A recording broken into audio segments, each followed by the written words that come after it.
ಮತ್ತೊಮ್ಮೆ ಹೇಳ್ತಿದ್ದೀನಿ. ಶ್ರೀಂ ಕ್ಲೀಂ ಶ್ರೀಂ ಹ್ರೀಂ ಶ್ರೀಂ ಐಂ ಶ್ರೀಂ. ಇದಿಷ್ಟು ಆದ ನಂತರ ಒಂದು ರಂಗವಲ್ಲಿನಲ್ಲಿ ಫಸ್ಟು ಅರಿಶಿಣದಲ್ಲಿ ಬರೆದಿರ್ತೀರಿ. ಅದಾದ ನಂತರ ರಂಗವಲ್ಲಿನಲ್ಲಿ ಒಂದು ವೃತ್ತಾಕಾರವನ್ನು ಹಾಕಿ, ರಂಗವಲ್ಲಿನಲ್ಲಿ ವೃತ್ತಾಕಾರವನ್ನು ಹಾಕಿ ಇದಕ್ಕೆ ನೈವೇದ್ಯ ಜೇನುತುಪ್ಪ, ಪಾಯಸ, ಅನ್ನ, ಬಾಳೆಹಣ್ಣು, ಹಾಲು.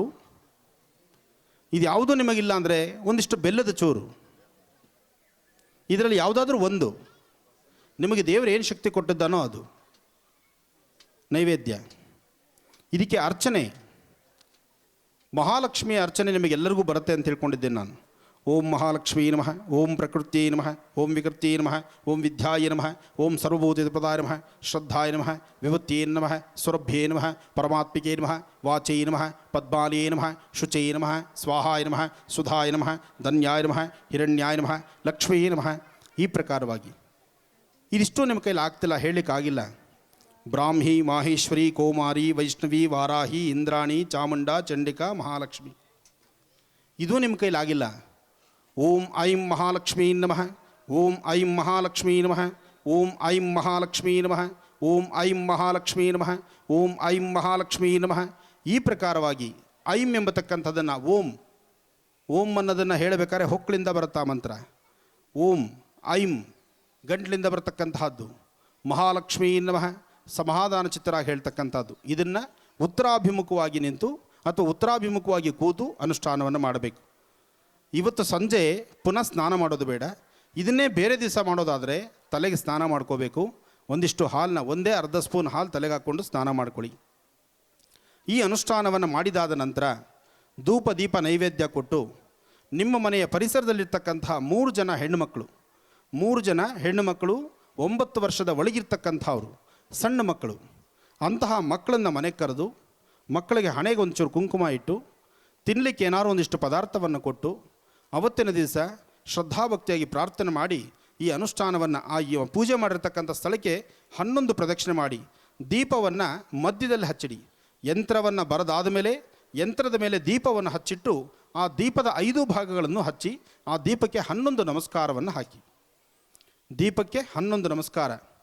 ಈ ನಮಸ್ಕಾರ ಆದ ನಂತರ ನಿಮ್ಮ ಮನೆ ದೇವರನ್ನ ಪ್ರಾರ್ಥನೆ ಮಾಡಿ ಯಾವತ್ತು ಪೂಜೆ ಮಾಡ್ತೀರಿ ಆ ದಿನದ ರಾತ್ರಿ ಮಲ್ಕೊಳ್ಳೋದಕ್ಕೆ ಮುನ್ನ 2 ವಿಳೆದೆಲೆ, 2 ಅಡಿಕೆ, 2 ಬಿಳಿ ಎಕ್ಕದ ಹೂ, 2 ಕರಿಮೆಣಸು, 1 ಏಲಕ್ಕಿ, ಇದಿಷ್ಟೂ ಆ ಯಂತ್ರದ ಥರ ಇಟ್ಟು ಪ್ರಾರ್ಥನೆ ಮಾಡಿ ಭಗವತಿಯನ್ನು ಪ್ರಾರ್ಥನೆ ಮಾಡಿ ನಮ್ಮ ವಾಸ್ತುಗೃಹದಲ್ಲಿರ್ತಕ್ಕಂತಹ ದೋಷವೇನಾದರೂ ಇದ್ದರೆ ದೂರ ಆಗಲಿ. ಯಾರಾದರೂ ತಂತ್ರ ಮಂತ್ರ ಯಂತ್ರ ದೋಷಗಳೇನಾದರೂ ಮಾಡಿದರೆ ಅದು ದೂರ ಆಗಲಿ.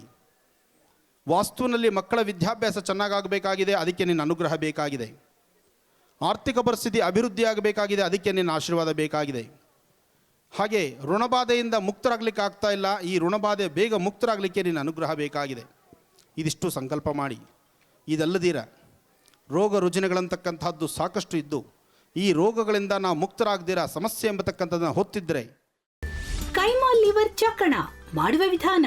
ಒಂದು ಬಾಣಲಿಗೆ ಎಣ್ಣೆ, ಈರುಳ್ಳಿ ಹಾಕಿ ಹುರಿದು ಶುಂಠಿ ಬೆಳ್ಳುಳ್ಳಿ ಪೇಸ್ಟ್, ಅರಿಶಿನ, ಪುದೀನ, ಕೊತ್ತಂಬರಿ ಸೊಪ್ಪು, ಲಿವರ್, ನೀರು, ಬೇಯಿಸಿದ ಕೈಮಾ, ಟೊಮ್ಯಾಟೊ ಪ್ಯೂರಿ, ಗರಂ ಮಸಾಲ, ತುಪ್ಪ ಮುಚ್ಚಳ ಮುಚ್ಚಿ ಬೇಯಿಸಿ. ಈಗ ಕೈಮಾ ಲಿವರ್ ಚಾಕಣ ಸವಿಯಲು ಸಿದ್ಧ. ನಮ್ಮ ಇವತ್ತಿನ ಕಾರ್ಯಕ್ರಮದಲ್ಲಿ GFC ಖ್ಯಾತಿಯ ಕೃಷ್ಣಪ್ಪ ಅವರು ಒಳ್ಳೆ ಚಾಕ್ನವನ್ನ ಮಾಡಿ ಕೊಟ್ಟಿದ್ದಾರೆ. ಹೆಂಗಿದೆ ಅಂತ ಎಲ್ಲ ಹೇಳಕ್ಕಾಗಲ್ಲ, ನೀವು ಮಾಡ್ಕೊಂಡ್ರೆ.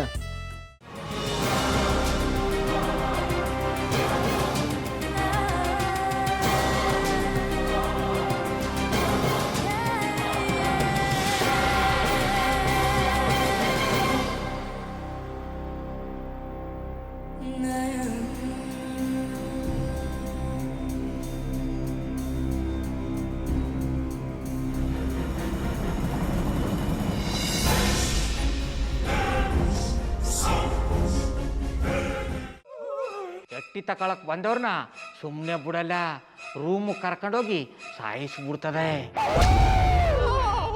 ರೂಮಿಗೆ ಕರ್ಕೊಂಡು ಹೋಗಿ ಯಾಕೆ ಸಾಯಿಸ್ತಾಳೆ? ಯಾಕಂದ್ರೆ ಅದು ಅವಳು ಪ್ರಿಯಕರನ್ ಸಾಯಿಸಿದ ಜಾಗ, ಅದಕ್ಕೆ ಅಲ್ಲಿಗೆ ಕರ್ಕೊಂಡೋಗಿ ಸಾಯಿಸ್ಬಿಡ್ತದೆ. ಈ ಮನೇಲಿ ದೆವ್ವ ಇದೆ ಅಂತ ಭಾಸ್ಕರ್ ಅವ್ರು ನನ್ಗೆ ಹೇಳೇ ಇಲ್ಲ. ಅವ್ರ ಹಟ್ಟಿಲಿ ವಾಸ ಆಗಿದ್ರೆ ತಾನೆ ಹೇಳಕ. ಹಟ್ಟಿಲಿ ವಾಸ ಆಗಿರೋರ್ನ ಯಾನು ಮಾಡಲ್ಲ, ಆದ್ರೆ ಅಟ್ಟಿ ತಕೊಳಕ್ ಬಂದವ್ರನ್ನ ಅದು ಸುಮ್ಮನೆ ಬಿಡಲ್ಲ ಬಿಡಲ್ಲ ಬಿಡಲ್ಲ. ಇದನ್ನೆಲ್ಲ ಹೇಳ್ತಿದ್ಯಲ್ಲ, ನೀ ಯಾರು? ನಾನು ಈ ಅಟ್ಟಿ ವಾಚ್ಮ್ಯಾನು. ನಾನು ಅರ್ಜೆಂಟಾಗಿ ರಾಮನಗರ ಹೋಗ್ಬೇಕು. ನೀನು ವೆಹಿಕಲ್ ಕಳಿಸ್ತೀಯಾ? ಅಷ್ಟೇ ತಾನೇ. ಎಷ್ಟು ಗಂಟೆಗೆ ಅಂತ ಹೇಳಿ ಕಳಿಸ್ತೀನಿ. ಮೊನ್ನೆ ಯಾರೊಬ್ರನ್ನ ಕಳಿಸಿದ್ಯಲ್ಲ, ಅವನೇ ಕಳಿಸು, ಚೆನ್ನಾಗಿ ಓಡಿಸ್ತಾನೆ ಅವನು. ಮೊನ್ನೆನಾ? ಹಾ, ಶಿವು ಇರಬೇಕು. ಹಾಂ, ಅವನೇ. ಅಯ್ಯೋ, ಅವ್ನು ನಿನ್ನೆಯಿಂದ ಕೆಲಸಕ್ಕೆ ಬಂದಿಲ್ಲ. ಫೋನ್ ಮಾಡಿದ್ರೆ ರಿಸೀವ್ ಮಾಡ್ತಿಲ್ಲ.